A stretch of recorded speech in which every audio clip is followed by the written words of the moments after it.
If you work as a manufacturing facilities engineer, installing a new piece of equipment can be as complex as the machinery itself. From prep work to alignment and testing, it's your team's job to put it all together. That's why it's good to have Grainger on your side. With industrial-grade products and next-day delivery, Grainger helps ensure you have everything you need close at hand through every step of the installation. Call 1-800-GRAINGER, click Grainger.com, or just stop by. Grainger, for the ones who get it done. On December 18th, 1975, George and Kathy Lutz and their 3 children moved into a house in Amityville, Long Island. 19 days later, they were running for their lives. What happened to them became one of the best-selling books in years and is now a fascinating motion picture, an experience in terror to make you believe in the unbelievable, the Amityville Horror. We're not talking about actors. We mean a real monster. I brought her back. She'll live and I'll get her another body. They're gonna kiss me, but don't let anyone see me like that. Please, doctor, help me. Biologically speaking, it's of primary importance that man should want to mate. Hey, that You don't get all your kicks from surfing, do you? We want to be free to ride our machines without being hassled by the man. And we want to get loaded. You think you're gonna make a slave of the world? I'll see you in hell first. The American International Podcast. Are you ready? Hello and welcome to the American International Podcast. I'm Cheryl Lightfoot. And I'm Jeff Markin. On this episode, we are going to talk about the Amityville Horror from 1979. And I chose this one because I remember it being very scary when it first came out, back when I was younger. So let's see how it holds up. The Amityville Horror was directed by Stuart Rosenberg from a screenplay by Sandor Stern. It's based on the book The Amityville Horror by J. Anson and was produced by Elliot Geisinger and Ronald Saland for American International Pictures. The Amityville Horror stars James Brolin as George Lutz, Margot Kidder as Kathy Lutz, Rod Steiger as Father Francis Frank Delaney, Don Stroud as Father Bolen, Murray Hamilton as Father Ryan, John Larch as Father Nuncio, Natasha Ryan as Amy Lutz, Casey Martel as Greg Lutz, Meeno Peluce as Matt Lutz, Michael Sachs as Jeff, Helen Shaver as Carolyn, Amy Wright as Jackie, the babysitter, Val Avery as Sergeant Donfardo, Elsa Raven as Mrs. Townsend, Irene Daly as Aunt Helena, Mark Vahanian as Jimmy, Ellen Saland as Jimmy's wife, Eddie Barth as Aguchi, and James Tolkien as the coroner.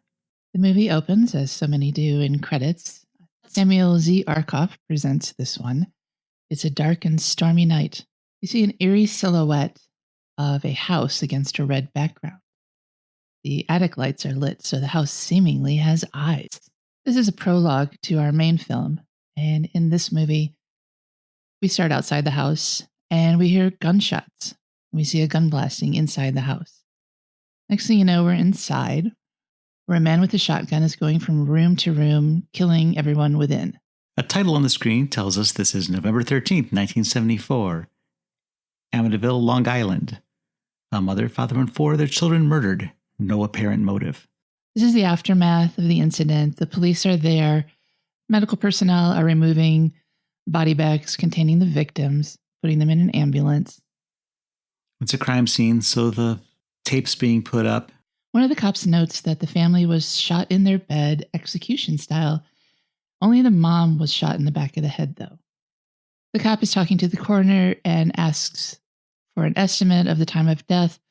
The coroner reckons it was about 3:15 a.m. It is now 1 year later, according to the caption. Fortunately, the captions help us stay abreast of when it is in this movie. George and Kathy Lutz arrive at the house. They are to meet Mrs. Townsend, the real estate agent.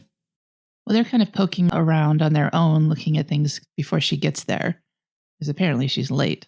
Mrs. Townsend points out there's a little shed that could be either used for a gardening shack or a guest house if you fixed it up.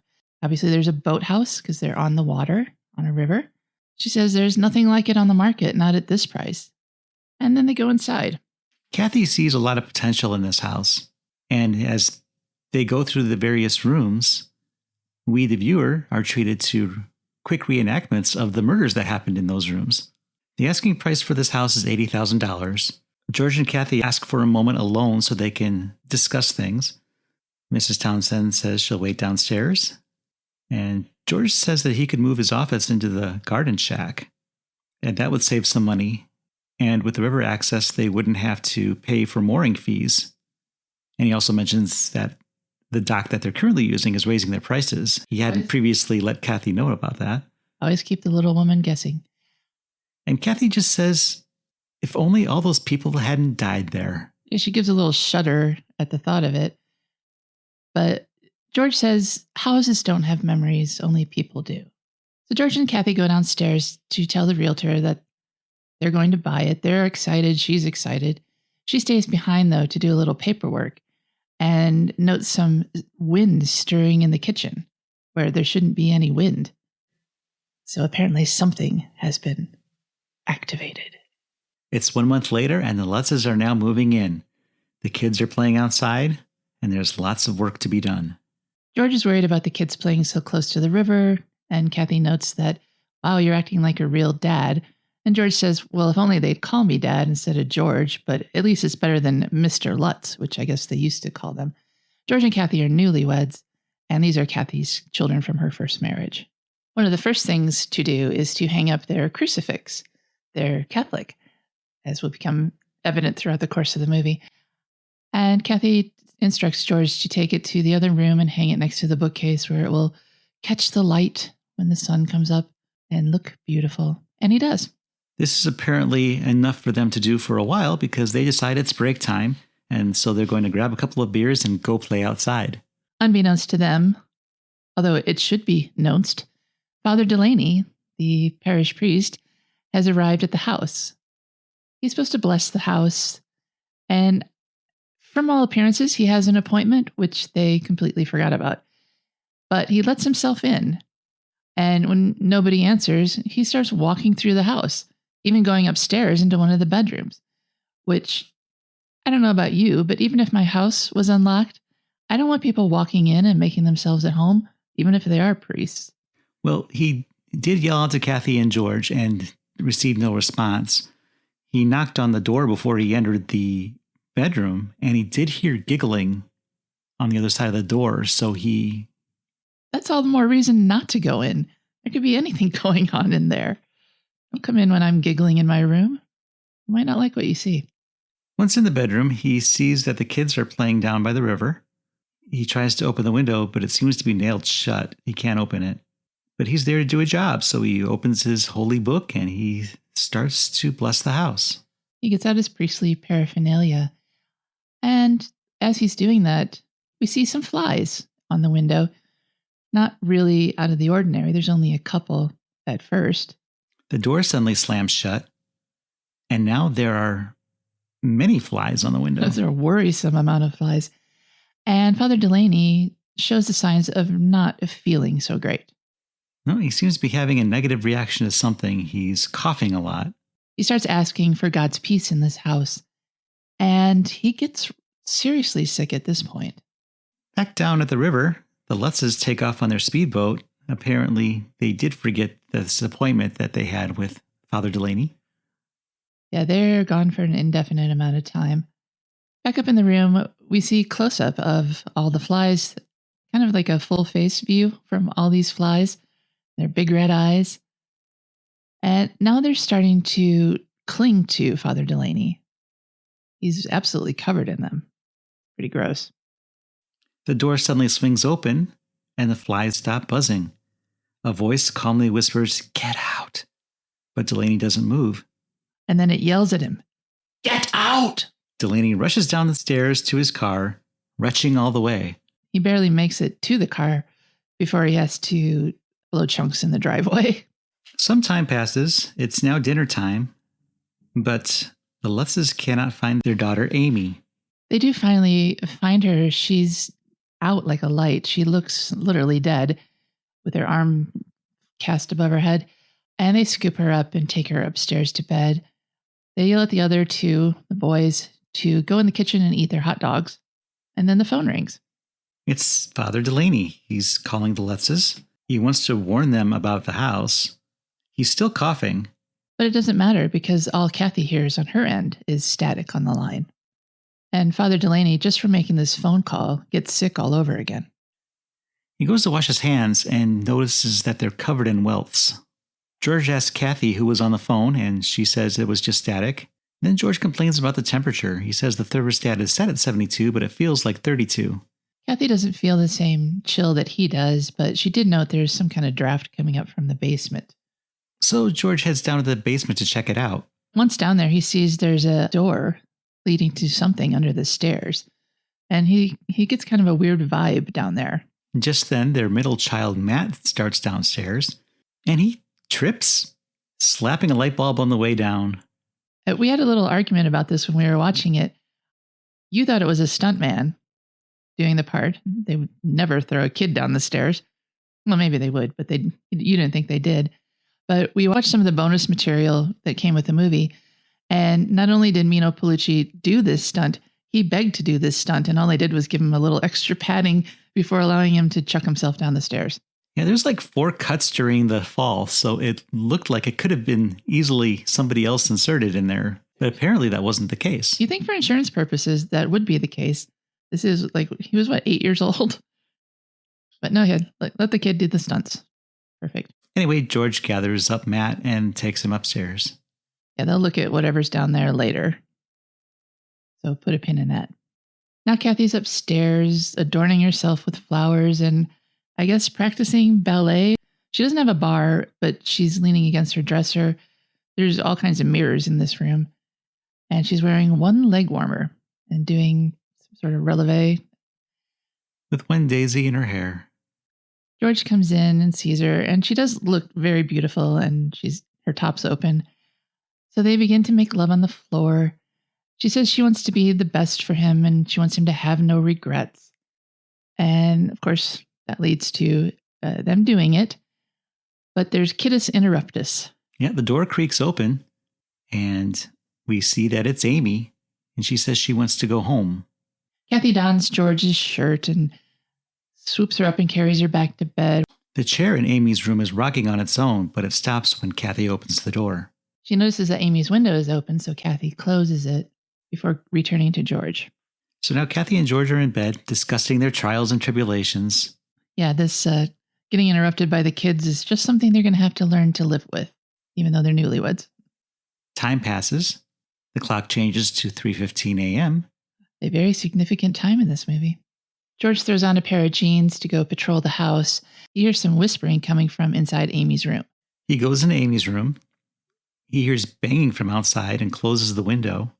How'd it get open again? And he also notices Amy's doll sitting on the rocking chair, which doesn't mean anything to him, but we saw it earlier and there was nothing sitting in that chair. Dun, dun, dun. And then George goes outside and takes Harry, the dog, for a walk. Yeah, I think he wants to investigate what the banging was that was happening outside. There's some commotion out there. I guess he found nothing because he returns to the house to have a cigarette. He sits by a window and a cat appears at the window and screeches at him. George jumps a little bit in his chair and then the cat just angrily hisses at him before running away. It's pretty funny. So now the caption says it's the 4th day, Thursday. Yep, it's a new day. George is out chopping wood, which I guess is now his job. Kathy arrives home and calls for him. She's been shopping and she needs help with the groceries. She sees that he's busy, so she's going to try and bring in the groceries herself. She grabs a couple of bags and one immediately breaks and groceries spill out onto the ground. Oh no, the light bulbs are everywhere. So Kathy sneaks up behind George and gooses him. This is a great thing to do to a man swinging an axe, by the way. He says, "Don't ever do that. Not to a man with an axe in his hand." She asks for help and kind of blames him for the groceries spilling out all over the ground. That's really passive aggressive, isn't it? And he says he needs to finish chopping. She says that he has enough wood to heat up the whole South Shore. Yeah, apparently he's been at it for a while and has a considerable pile already. He laughs at this and he does go to help her. And he notes that she did break a light bulb. As they go inside, George starts to crab about the expensive tea she bought. And even though she's only bought 2 bags of groceries and there appears to be very little food within, complaining about the price of everything. Kathy explains that the tea is for her Aunt Helena, who's coming over at 2, and that their buying a house is a big deal in her family because she comes from a family of renters, and this is the first time anyone in the family has bought a house. George's not too happy about this impending visit, and he disappears. And then Kathy notices a strange smell coming from somewhere. She walks around investigating, finding nothing, but when she returns to the kitchen, Amy is suddenly there. Amy says her friend Jody wants to play upstairs, and Kathy seems to think that's a great idea. Yep, the old invisible friend making its first appearance here. Later, Kathy puts in a phone call to the rectory. She wants to talk to Father Delaney. But another priest, Father Bolen, says that he can't come to the phone right now. He's sleeping and he's ill. Kathy says she was just checking because Father Delaney was supposed to come to the house yesterday, but he never showed up. Yeah, they waited all day. Haha. And Bolen says that Delaney did come to her house yesterday, and Kathy insists that they were home all day, and she hopes that Father Delaney is feeling better. Yeah, either this is a massive continuity error or Kathy is a ditz. Now it must be 2 o'clock because Aunt Helena is arriving for her visit. Yep, she's a nun in full nun drag coming up to the house, but it's really bad timing on her part because there's chaos inside. Yep, Kathy is upstairs dealing with some black goo that is coming from the toilets. She calls George, and George goes to check in one of the other bathrooms and flushes the toilet there, and more black goo spews out into the toilet, out from under the toilet, all over the place. The boys are with Kathy, and they tell us that it smells really bad. Kathy sends the boys downstairs to let Aunt Helena in. Don't tell her about what's happening up here, though, she says. So they answer the door, and Aunt Helena pinches each of the boys' cheeks in greeting. Well, they didn't want to go down because they didn't want to get pinched, but apparently it's a foregone conclusion. So the kids run outside. With the dog. Leaving Helena alone downstairs. She seems to have a bad feeling about the place. She's carrying a potted geranium, possible housewarming gift, but it's not long before she's stumbling towards something to hold her up. The chandelier is gently shaking above her head. She tries to set down the geranium, and it falls, and the pot breaks. Kathy hears the noise and comes rushing downstairs. She greets Aunt Helena, who immediately says, "I gots to go." She says she doesn't feel well, and Kathy begs her to stay, but Helena insists that she can't. George comes down, and Kathy tries to get George to make her stay. But Helena's already out the door. Yes, she's not well. And Helena gets in her car and drives off. She doesn't get far, though, before she, too, has to open the door and blow chunks on the road. And now the caption reads, 5th night, Friday. We go into the Lutz's home. Kathy is painting a Virgin Mary statue. And George is putting wood on the fire. This is one of his favorite pastimes. He looks a little crazed at this point. He's staring into the fire, and Kathy comes in and asks if he's coming to bed. He says in a moment the fire went out, and she asks if he's still cold, and he insists that he'll be all right because he can't get sick before her brother's wedding.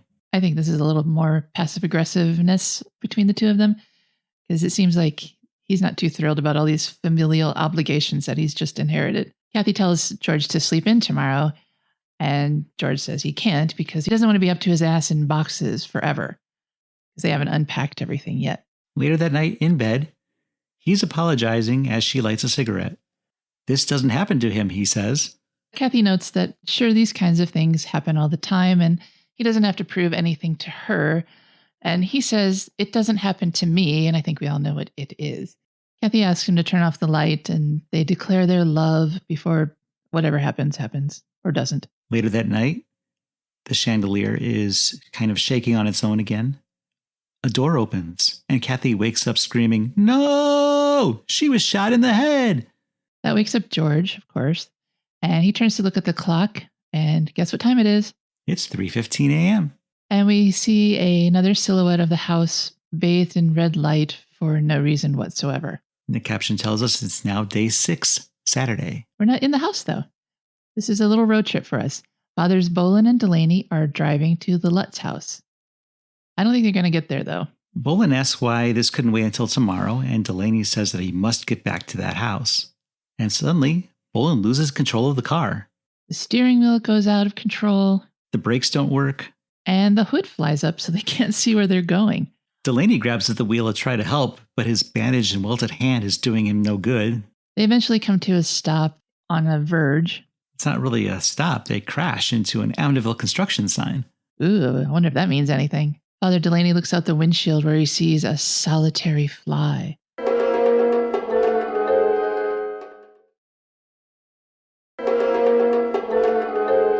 At the Lutz house, the Lutz boys are tying cans to the back of a car. As Harry the dog barks at them. Inside, we see Jimmy, who is Kathy's brother.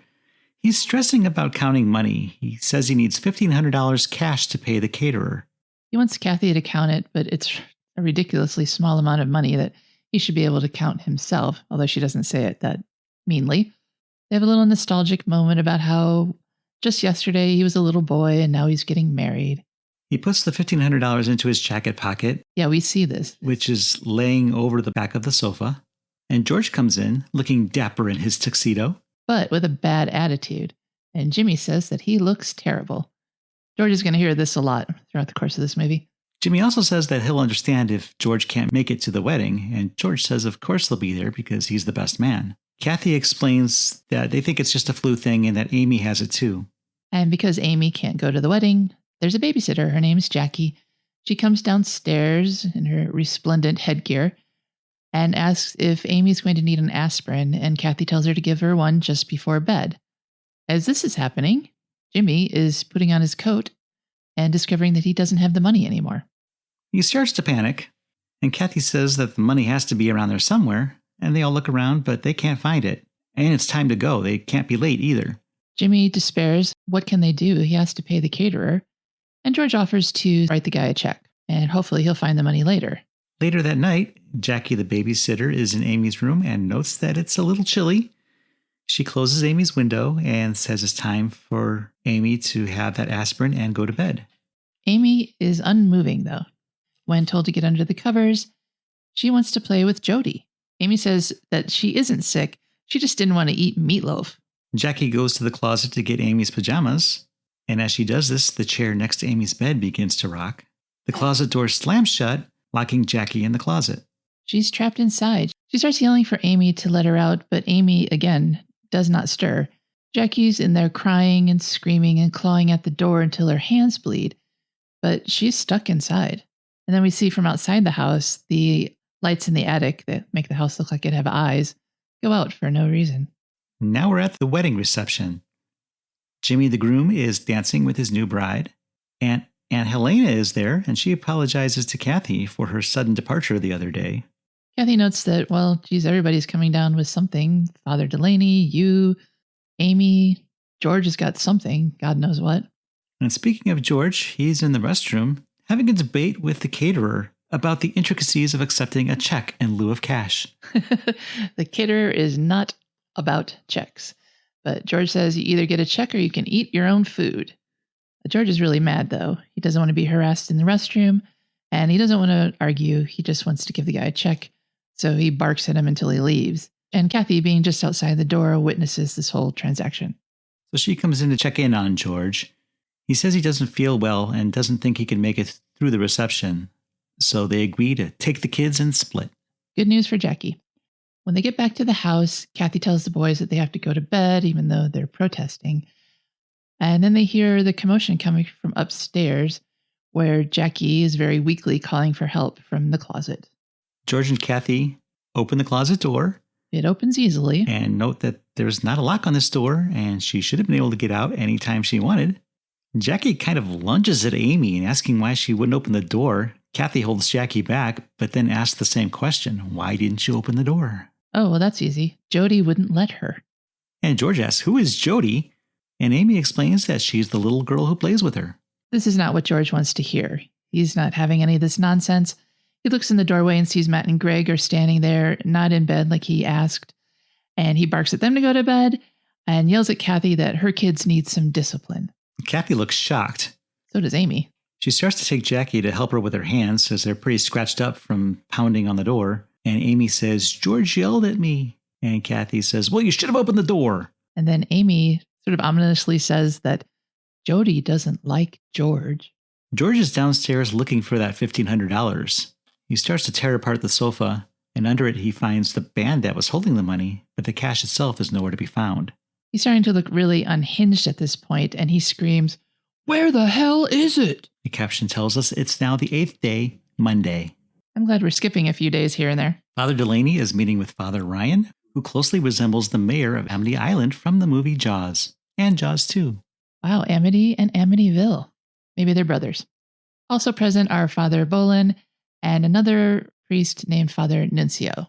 This is a little conference where Father Delaney is trying to convince the elder priests that something very strange is happening in the Lutz house. Delaney says that he's done research on this house, and regarding the murders that happened there, at the trial, the boy said he heard voices. Delaney says that he heard those voices too, and he insists that there is a presence in the house and that something must be done. He shows his hand as evidence that something strange is happening and talks about the car that went haywire when they were trying to go there. Father Ryan is not receptive to this possibility. He doesn't believe anything supernatural is to blame and says, well, the car, that could just be a mechanical defect. I'd sooner blame Detroit before I blame the devil.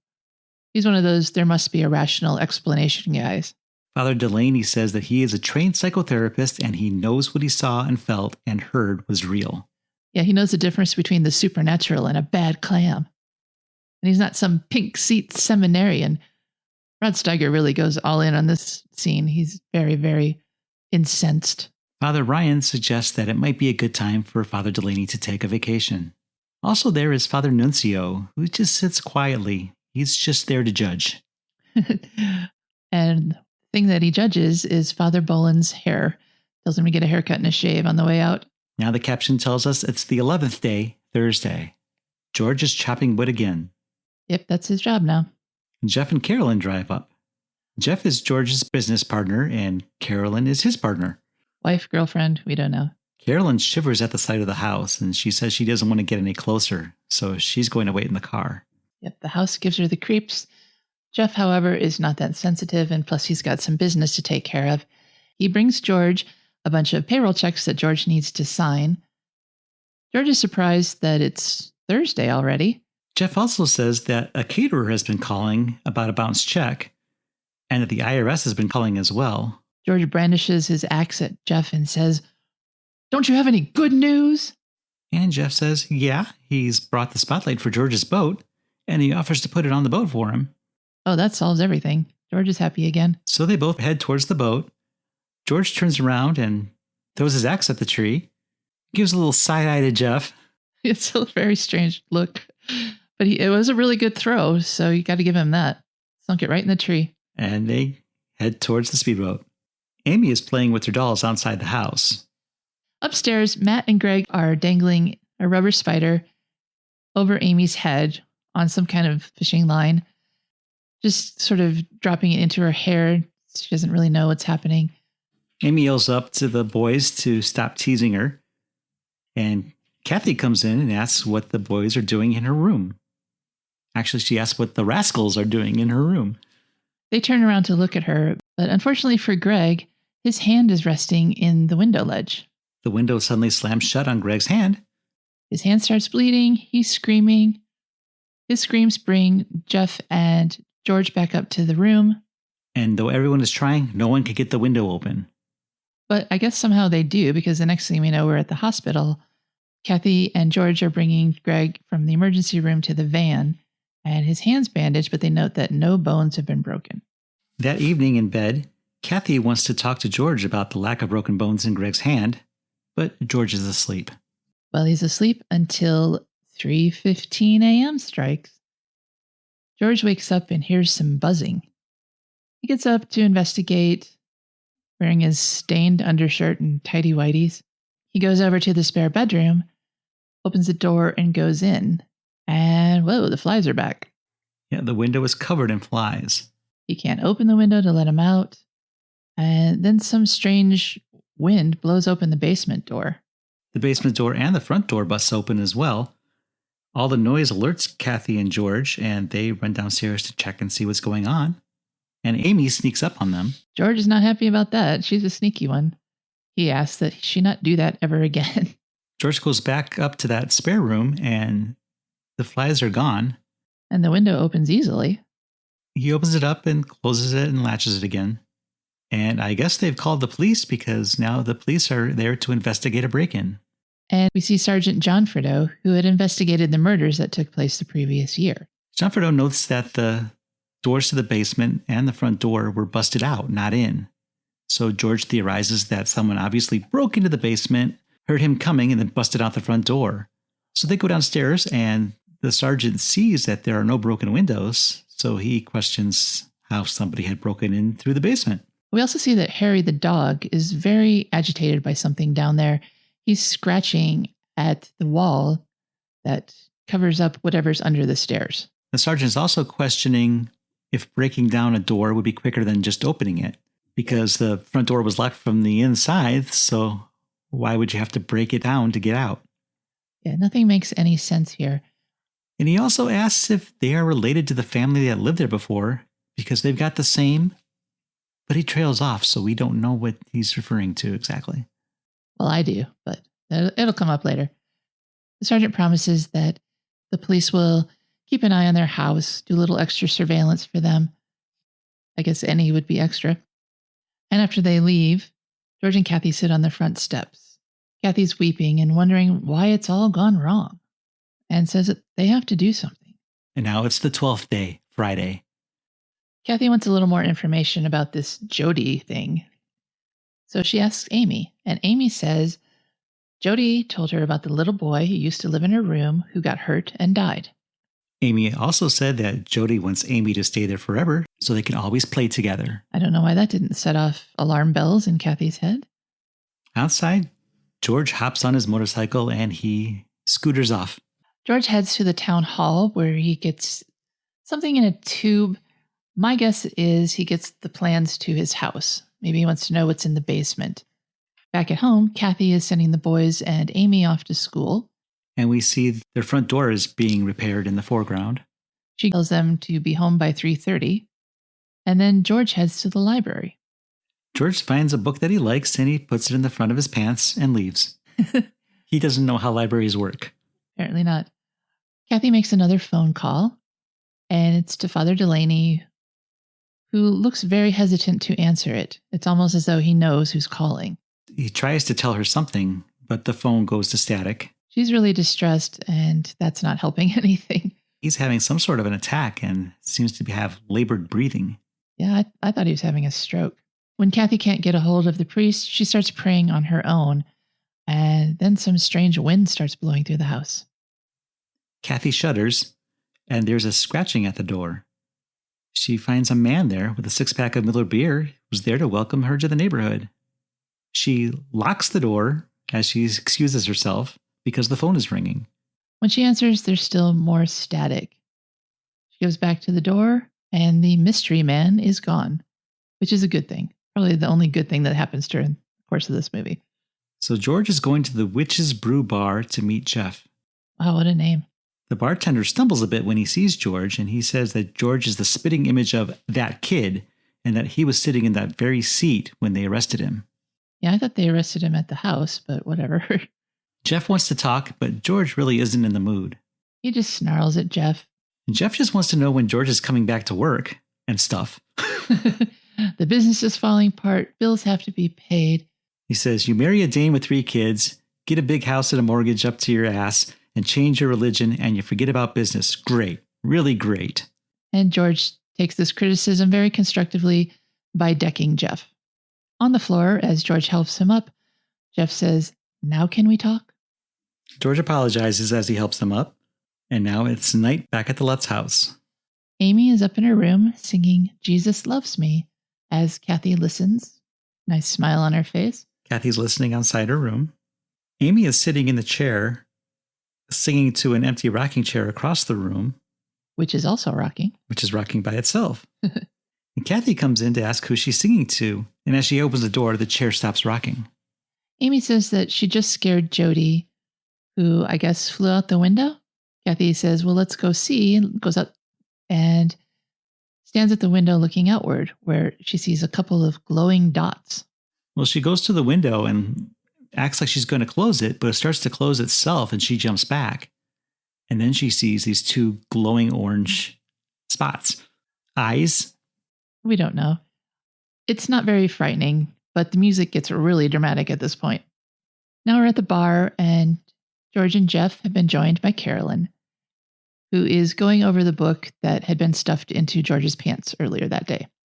And George is telling them that there have been some strange goings-on at the house, like windows opening by themselves, a room full of flies at the wrong time of year. Hey, any time of year is the wrong time of year for that. And they had seen themselves what had happened to Greg's hand. Carolyn is going through the book, which seems to be about demonic possessions, and she notices one entry for something called the Ketchum House. Carolyn immediately starts putting pieces together. This Ketchum character had been run out of Salem for witchcraft, and he built his house where George is now living. And she says that energy doesn't disperse, it just changes forms. She claims that the place where George and Kathy now live was once the site of devil worship, death, sacrifice. Jeff tells her to get a grip and that she sounds like a psycho weirdo. And Carolyn says, don't be such a hardcore rationalist. He suggests that she shut up and tells George to go home and clean up.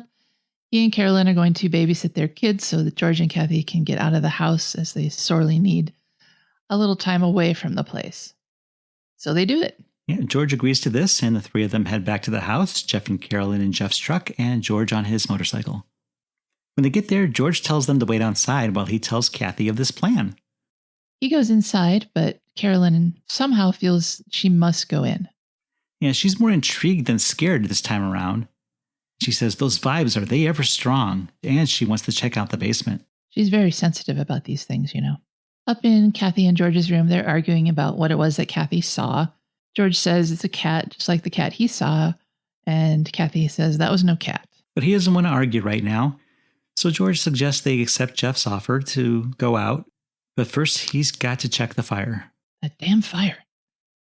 Meanwhile, Jeff and Carolyn are heading down to the basement. Harry the dog is still scratching at the wall. Carolyn is telling Jeff about an Indian tribe called the Shinnecocks who lived in the area and left all their crazy people there to die, there being this property. And she declares there are people buried in the basement. While George brings in more wood, Jeff is tending to the sore, bloody paws of Harry the dog. A music box starts playing upstairs. Back in the basement, Carolyn wants to see what's behind that wall, so she grabs a sledgehammer and starts to hammer away at the wall. Jeff stops her because she obviously shouldn't be doing this to somebody else's property. Yeah, who does that? And just then George comes down, and he wants to know what's going on too, but he realizes that she was right, so he takes the sledgehammer himself and starts breaking down the wall. Kathy runs down the stairs and asks, have you all gone mad? I love her line reading. That's so funny. But by now, George has poked a hole in that wall, big enough so they can see inside, and what they see is alarming. George looks into the hole he made, and he sees a face similar to that of his own. Also, the room is painted red for some reason, and there's a light in there. Carolyn says that they come and go through here, find the well, it's the passage to hell, and cover it. But she doesn't say it like that. She says it in a demon voice. Find the well, it's the passage to hell, cover it! At the rectory, Father Delaney seems to be suffering from a headache. His phone rings. He eventually answers it. He hears a little bit of static and a dial tone. Harry the dog, still in the basement, is now growling at that room that he tried so hard to get into. And he tries to head back upstairs, growling all the way. Kathy says to George, you heard that voice. We've got to do something now. You know whose voice that was. We see that Sergeant Johnfredo is outside in his car watching the house. George and Kathy run into the other room and they see that the crucifix is now hanging upside down. George takes it off the wall, polishes it on his dirty shirt. It's covered in some kind of tarnish. Black, I don't know, some kind of black gunk. And they know what they have to do. They're going to bless the house themselves. So Sergeant Joffredo sees these shadows moving around the house. And the shadow of a cross that they're carrying in front of them as they chant their blessings. And he calls them weird people. When they go upstairs to that extra bedroom, as the chandelier shakes, George seems to have trouble holding up the crucifix. It falls from his hand. Kathy reaches down to grab it, but large blisters appear on her hand. She runs out of the room into her own and looks in the mirror. Those welts are on her face, and she's sobbing. George comes in and she sobs, "Don't touch me." So the caption now tells us it's the 17th day, Wednesday. We're back at the church. Fathers Bolen and Delaney are in the chapel. Father Bolen tells Father Delaney that we create our own demons. He doesn't believe the story either, obviously. Delaney goes to the altar to pray for the Lutzes, I would say. Even though it sounds like general prayers at first, he starts getting very shouty. He's asking for strength of mind and body. And as this prayer grows louder, the statues in the church start to crumble. One statue in particular that's attached to the vaulted ceiling, it looks like it's coming off, like it's about to fall on him. Delaney continues, yelling and begging for strength of mind and body, and a piece of the statue lands on his face. And Father Delaney announces that he cannot see. Delaney has been blinded by the ordeal. Now it's the 18th night and Thursday. And at our favorite time of night, 3:15 a.m., George awakens to hear drumming. He goes downstairs, still in his greasy, dirty shirt, and goes to the living room where the drumming stops. As he walks across the room, he trips on their green dragon statue, which we hadn't really mentioned yet, but we've seen it a few times. He yells out, "What do you want from us? God damn it, this is my house." This is my house. He then decides to unroll the carpet, which I guess had been rolled up in their search for the money. So we see the entire process of him taking the carpet roll from one end of the room and unrolling it to the other. Kathy wakes up and goes into Amy's room, and there she finds George standing over Amy's bloody body with an axe in his hand. She screams no as he raises the axe and plunges it into Kathy's skull. But it was all a dream. Kathy awakens from her nightmare. And George is scowling next to her there. It's now the next day, 19th day and Friday. George is sleeping downstairs in an armchair. He wakes up and shrieks, "I'm coming apart! Oh, Mother of God, I'm coming apart!" Kathy comes downstairs to see what's going on, and he says that he was just dreaming. She looks at his ankles and notices that he has teeth marks on them that are bleeding. He says he tripped, but she says that they look like teeth marks. I think that dragon bit him. And he tells her to stop nagging him. And then he returns to the fire. Kathy asks George to leave the fire alone and to listen to her for once, and that fills him with rage. Kathy says that she wants to leave, but George says, "You wanted this house, so just shut up." Kathy says, "You bastard," and then he smacks her hard across the face. And he returns to the fireplace, the only place he feels like he accomplishes anything. George is still freezing, so he throws more wood into the fire as Kathy sobs. When Kathy's sobs don't have any effect on George, she leaves. And now we're at the parish. There are kids playing basketball with a nun. It's Aunt Helena, the nun, playing basketball with the kids in the full nun outfit. And Kathy has gone to talk to Father Delaney. She finds Father Bolen and asks to speak with Delaney, but Bolen says that she can't and that it's out of his hands. She is being observed by Sergeant Johnfredo here. I guess he followed her. Kathy speeds off in the van, but the sergeant stays behind. The sergeant watches Father Bolen enter the rectory, and when Father Bolen comes out a little while later, the sergeant follows him. He's dressed all in black with a black fedora and sunglasses, like he's going incognito. So Father Bolen is going to meet with Father Delaney. In the park. He has brought Father Delaney's mail and offers to read it for him, but Delaney just sits quietly. He's unresponsive when Father Bolen offers to bring him lunch as well. So Father Bolen leaves. As he walks up the stairs to the roadway, he encounters Sergeant Johnfredo, who wants a word with him. Johnfredo tries to get the story on Delaney by going full-on Columbo on him, but Bolen doesn't have time for that nonsense. He says there is no story, and he leaves. And instead of going to talk to Father Delaney, Sergeant Johnfredo just stares at him from across the park. Now Kathy is being a good little Lois Lane at the newspaper office down in the morgue, looking up newspaper clippings. A clerk is helping her work the microfiche machine, telling her how to use it. They're looking at the November 14th issue, which was the day after the murders. Kathy scrolls through a couple of pages before finding the cover story, showing a picture of the man who killed the entire family who used to live in her house. And he looks just like her husband. She rushes home. There's a lot going on.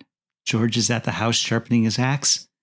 Amy is drawing a picture on an easel, and then she writes Jody on the wall beneath it.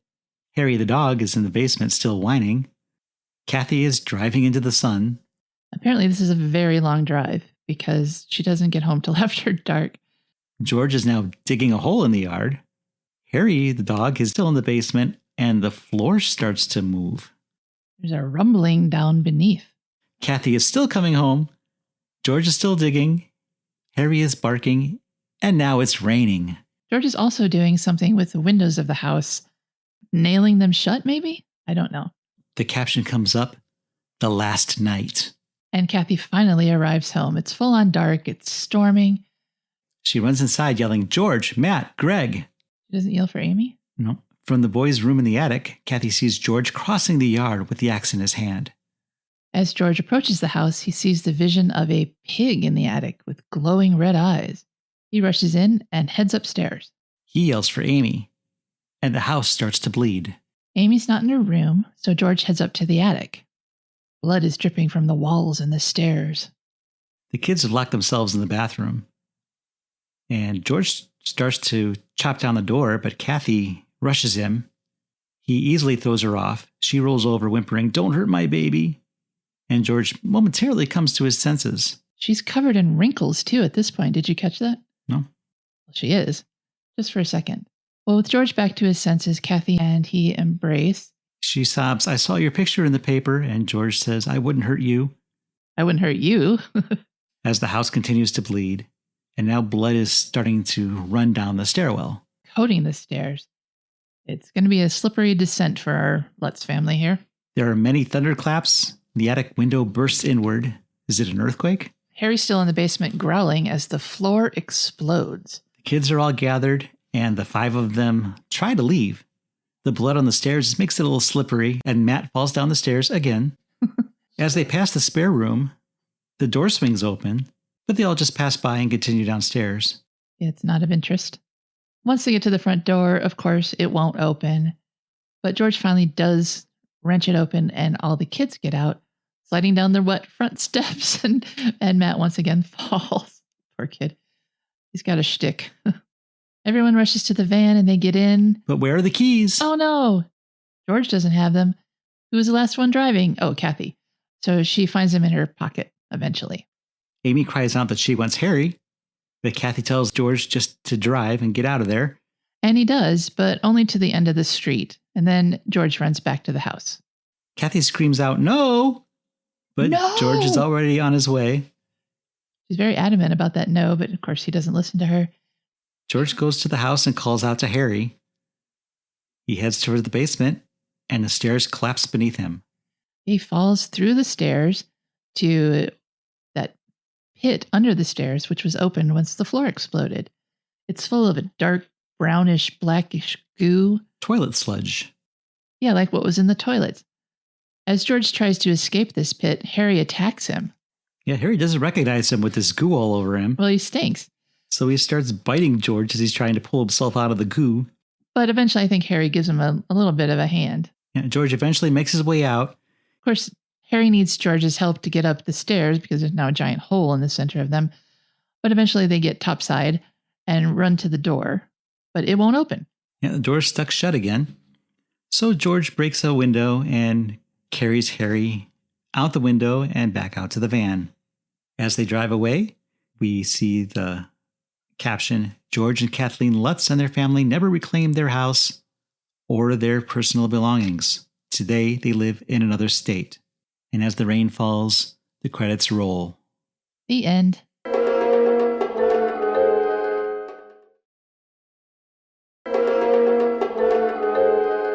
Welcome back to the American International Podcast, where this week we're talking about the Amityville Horror from 1979. This is based on what author J. Anson says was a true story of George and Kathleen Lutz, who moved into a house where a mass murder had been committed and started experiencing strange phenomena. Samuel Z. Arkoff bought the rights to the Amityville Horror. After reading the book, his daughter suggested that he read it, and once he did, he realized that there probably was a great property here. It had been slated to be a television film for CBS, but Arkoff called CBS and said this would make a much better theatrical movie, while promising CBS 2 television broadcasts from the movie. This was probably a pretty good deal for CBS. Maybe the ratings wouldn't be quite so high if it wasn't an original production, but the cost of the production being given to AIP instead of CBS probably made this an attractive enough deal. I'm sure it more than offset that loss of income. Yeah. J. Anson had written a script for the planned television movie, but Arkoff subsequently hired screenwriter Sandor Stern to rework that as a feature film. Now, they wanted to shoot it at the actual house that the Lutzes lived in, but local authorities had denied them permission to do so. So they had to find another location.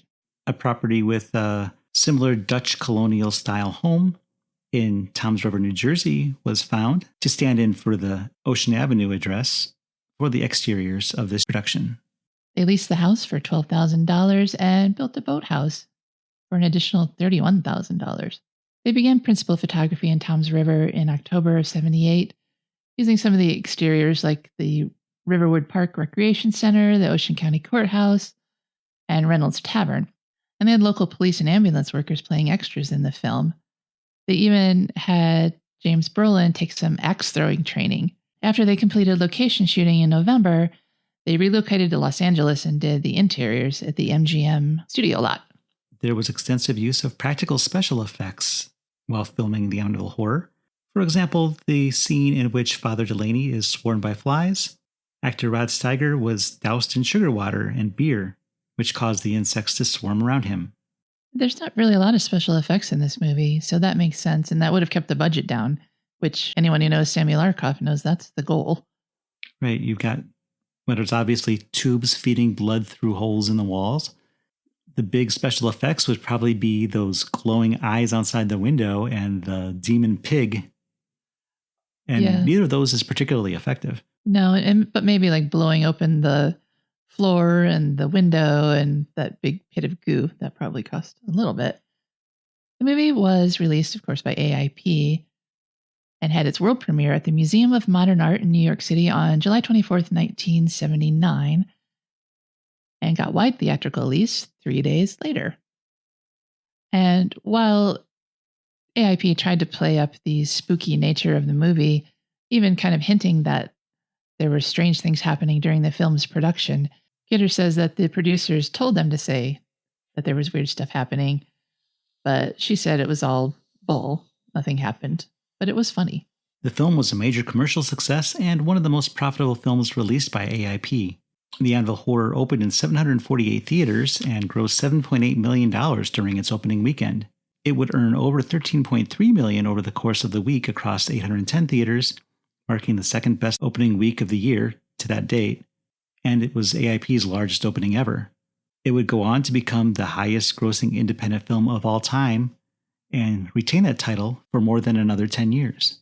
In 2019, Forbes published an inflation-adjusted list that ranked horror film grosses based upon contemporary ticket prices, and they ranked The Amityville Horror as the 8th highest grossing horror film of all time and gave it an adjusted gross of $310.3 million at the time of that article's publication.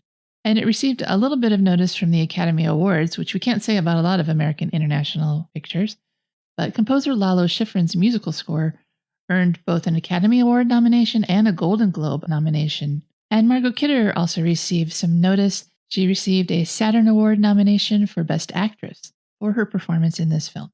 At the time of its release, critical response wasn't exactly divided. Roger Ebert described the film as dreary and terminally depressing, writing that the problem with The Amityville Horror is that in a very real sense, there's nothing there.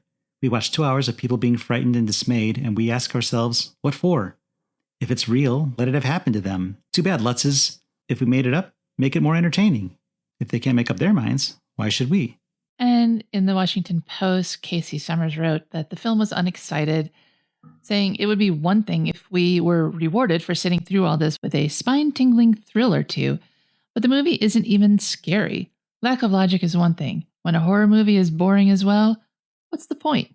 Charles Champlin of the Los Angeles Times, on the other hand, did give the film a more favorable review, writing that what it does scarily well is make a very attractive 3-story colonial, which would go for $300,000 easily if only it had a different case history, the villain of the piece. The horror is all the more effective because it arises not in some cobwebby and batty castle, nor on an unlisted planet in an unnumbered millennium, but around the corner and up our street. I have to agree with that. I think it's very frightening to think that you bought a house, you're deep in debt, and now you can't live there. What could be scarier than that? After the film was released, there were several legal disputes that arose involving the Lutz family and the rights to their story. George and Kathy Lutz, the real ones, claimed that they were awarded 50% of the rights to Anson's book, but they missed out on receiving a financial share of the film rights. I don't know, did they negotiate for those? William Weber, an attorney, was subsequently sued by the Lutzes after he alleged he had helped them fabricate their experiences and sell their story to Anson. In the court proceedings for this lawsuit, George Lutz admitted that he had netted $100,000 from the release of the film. So I guess they settled and got something. Whether this haunting was true, this is a true story about murders that happened in a real location. And unfortunately, due to all the unwanted fame that the book and the subsequent movie brought upon the owners of the real house in Amityville, the owners replaced the evil eyes, the attic windows, with normal-looking rectangle-shaped windows, just in case you were planning a trip out there to see what the house looks like for real. The Amityville Horror has accidentally spawned a franchise of more than 40 films that have absolutely nothing to do with any of the other films in that series. Well, there were some sequels that had at least a little bit to do with it. It was followed up by Amityville 2: The Possession in 1982, and that film was released by Orion Pictures, which itself had just acquired Filmways earlier that year. And Filmways, of course, had acquired AIP just prior to the release of the original, The Amityville Horror. Orion Pictures itself would then be acquired by MGM. It's like the big fish swallowing the littler fish over and over again. A lot of the 40-odd titles that Jeff mentioned have absolutely nothing to do with the house or the murders, the Lutzes. But a lot of them have some pretty funny names. We each have a list in front of us. Why don't we say some of our favorites? Well, I think Amityville Clown House sounds intriguing. I definitely want to see Amityville in Space. That came out this year. Last year brought us Amityville Karen. Well, Karen is so 2022.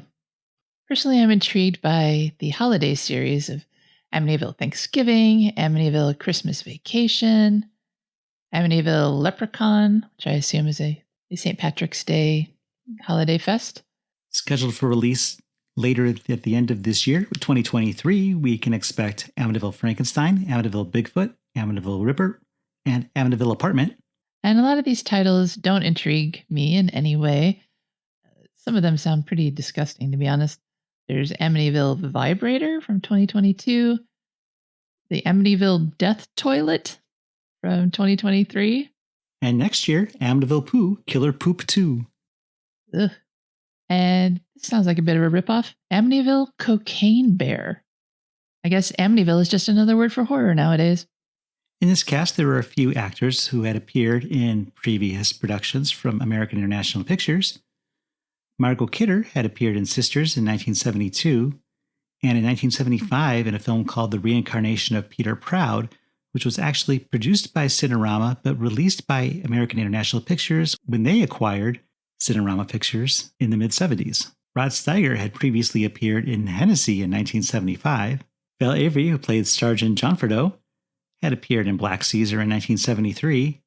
But the undisputed star of American International Pictures from this film would be Don Stroud, who had previously appeared in Explosion in 1969, Bloody Mama and Angel Unchained, both in 1970, Slaughter's Big Ripoff in 1973, Live a Little, Steal a Lot in 1975, and The House by the Lake in 1976. They love some Don Stroud. All right, Jeff. I think it's time to render our verdict on what we thought of the Amityville Horror. We do this based on our AIP scale, where A is awesome, I is intermediate, and P is pathetic. Tell me how you would rank this movie and why. I think this is an interesting film within the American International Pictures catalog for a couple of reasons. Most notably is the bigger budget it seems to have. It does not feel like an AIP movie. It may not have quite the pull of a major studio release, but it's noticeably bigger than we're used to seeing from American International. Now, the Amityville Horror was released around the time that Filmways had acquired American International, and Samuel Arkoff agreed to this in part because he was hoping to get bigger budgets for American International Pictures. And this film is probably the only result of that hope that saw fruition. It's got a name cast. Margot Kidder had just done the first Superman movie, so she was known to everyone as Lois Lane, and this was her big follow-up to that film. James Brolin had done several films and was an Emmy winner from his work on Dr. Marcus Welby, MD. Rod Steiger, of course, is regarded as one of the great actors of all time, and Don Stroud is a AIP staple of sorts. And I'm trying to wonder what people thought of this movie, because this movie was huge back in 1979, and the mid to late 70s was a time when people were really interested in exploring the unknown. There were movies like The Exorcist, which is also allegedly based on a true story. I remember watching shows like In Search Of. And in fact, there was an episode on the Amityville Horror that came out not long after the release of the movie. And it seemed like there was always stuff on television exploring ghosts and the supernatural and Sasquatch and UFOs. So I don't know if that was just me in my small world, but it seems to be bigger than just me, because nobody has ever made television for just me. So when something like this came out and people were obviously flocking to see the Amityville Horror, it must have been scary at the time. I don't remember if I may have read the book. I don't remember for sure. This would have been in the mid-'80s when I was tackling that kind of material. But I imagine the book was probably a lot more scary than the film.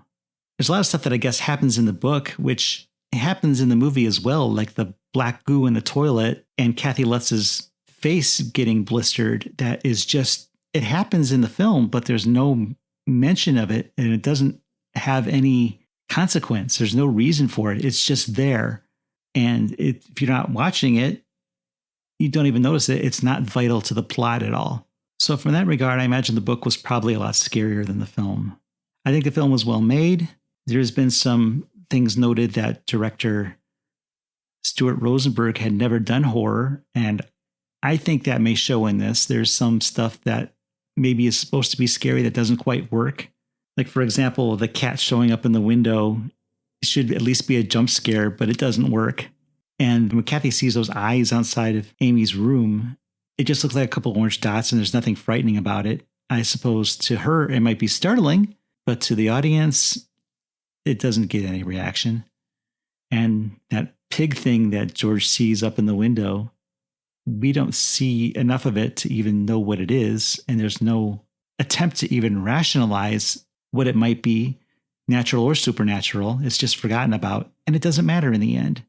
All in all, I agree with Roger Ebert. This is a pretty boring film. That's a disappointment because it lives off of its reputation, I think. I think it's well respected because of the cast, and that's pretty much it today. It has a current Rotten Tomatoes score of 31%, with an audience score of 52%, and the critical consensus is that it's dull and disappointing.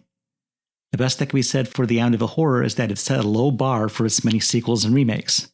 So, given all that and my own opinion after seeing the movie, this one is an intermediate film. What do you think, Cheryl? Well, I guess I would go into my own history with the Amityville Horror.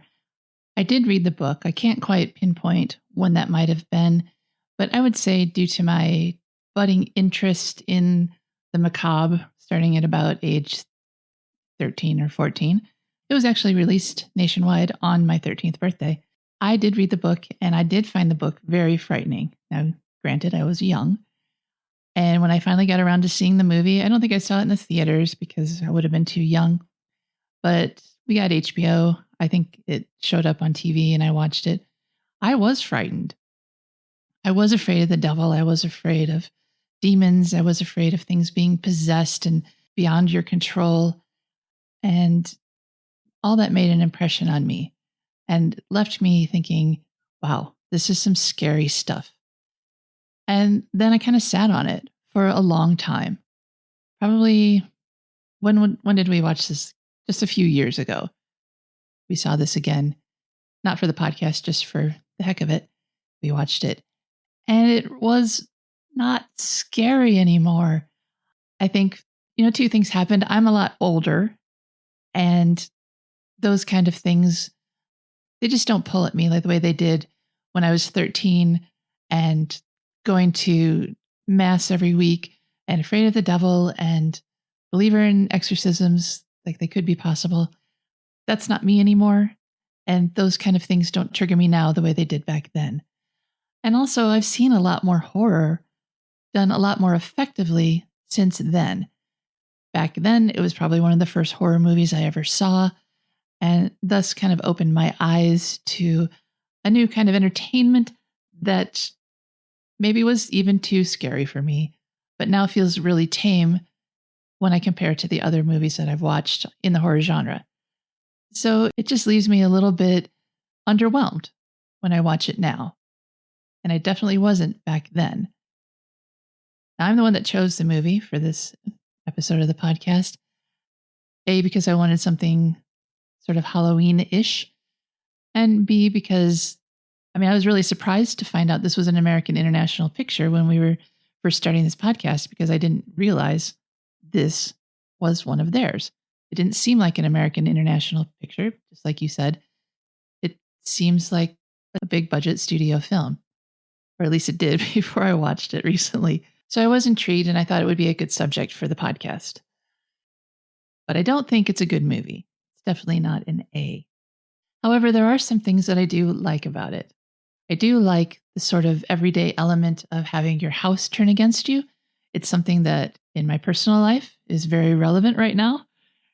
Being a homeowner with a very old house that has a mind of its own, I can totally relate to the feeling that your house hates you. Obviously, it's not real. Houses don't have emotions, but I can see how somebody would get the idea to create a movie in which the house is the villain. That makes total sense to me.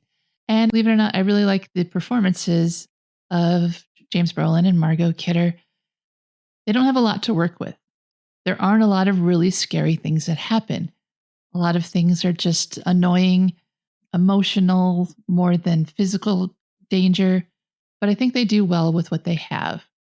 I really like Margot Kidder, and I think she does a great job in this movie. She's not entirely passive as these things happen, although I think she could be a little more proactive, but she is protecting her family, and that's what's important. She's protecting her kids from her increasingly crazy husband. And James Brolin does a good job in that role. I think he does a fantastic job. It maybe happens a little too suddenly, but I think he does a great job of a normal guy going slowly insane in his expensive, uncooperative house. I think he did a fine job portraying that for this movie. So those are definite pluses. And that's what keeps me from giving it a P for pathetic. So like you, I'm going to give it an I, because a little bit for the nostalgia factor. It was a movie and a book I enjoyed when I was younger, even though it doesn't really hold up anymore. And a little bit for the performances. That elevates it from being a total dog. But it really is a long, long movie that needs a lot of editing and could be a lot scarier. So it hits right in the middle for me. I just want to note that, as we mentioned, the Amityville Horror is based on an allegedly true story. And we know for a fact that these murders happened in this house. That's true. Anything that happened to the Lutzes is up for debate. And the way that they behaved during and after this time, you could say either supports or doesn't support the theory that these events actually happened. And the big motivation the Lutzes seem to see is money. Yeah, but it's a lot of money. $80,000 back then. I'm not talking about money of the house. I'm talking about money from the book and the film, their story. Oh, I see. I'm talking about exploiting their events. Because they lost all the money on the house. They needed it. Now, something probably did happen in that house that made them leave after 28 days or wherever it was. Right. 19 in the movie. But then they went on to claim that whatever it was followed them to their... I thought they said it didn't follow them. The film said it didn't, but the Lutzes themselves claimed they did, and they contacted Sandor Stern, the screenwriter of the Amityville Horror, wanting him to write up their story for their continued misadventures with the Curse of Amityville or what have you. And Stern passed, and I don't think that story ever made it to one of the sequels. But that just seems like a cash grab to me. They do seem a little opportunistic. And we did watch the In Search of the Amityville house where they were interviewed. Now, they seem to believe that those things happened to them, but I think it's fairly plausible that they're just acting. They've invented the story and they're sticking to it. That seems the most likely scenario to me. I don't buy that it really happened the way that it's portrayed in the movie, for sure. Well, in the film itself, the stuff that happens, I mean, you got toilet goo, which you don't want, but a chair rocking by itself isn't the end of the world. You probably don't want a pig monster in your attic. No, and the windows blowing in the basement exploding. But most of the stuff that happens in the film just isn't that scary. Even the house that bleeds. Houses bleed all the time in movies. Get over it. Hey, there's probably a subcontractor who takes care of that very thing. Just check the yellow pages. So yeah, we agree. It definitely could have been a lot scarier. They say they're following the true story, but the true story isn't enough. They needed to augment it a bit and make it a bit more theatrical. Well, most of what happened to them is nightmares. Yeah, that's it's true. Bad dreams. Well, I think the scariest thing is how unhinged George becomes, because he's always swinging that axe, and you know it's just a matter of time before the kids get it. That's what the movie is implying without actually showing us. He did go all, here's Johnny on the bathroom door while the kids cower inside. So that's the scariest thing that happened in this movie. And if he had been more successful, maybe it would be a scarier movie. Right. So we agree? I think we agree. All right. Well, that wraps up this episode of the American International Podcast. I'm Cheryl Lightfoot. And I'm Jeff Markin. And we'll meet you at the drive-in. Follow the American International Podcast on Instagram, Twitter, and Letterboxd at AIP_pod and on Facebook at facebook.com/American International Podcast. The American International Podcast is produced and edited by Jeff Markin. A man whose mind is distorted by hatred. And Cheryl Lightfoot. A girl hungry for too many things.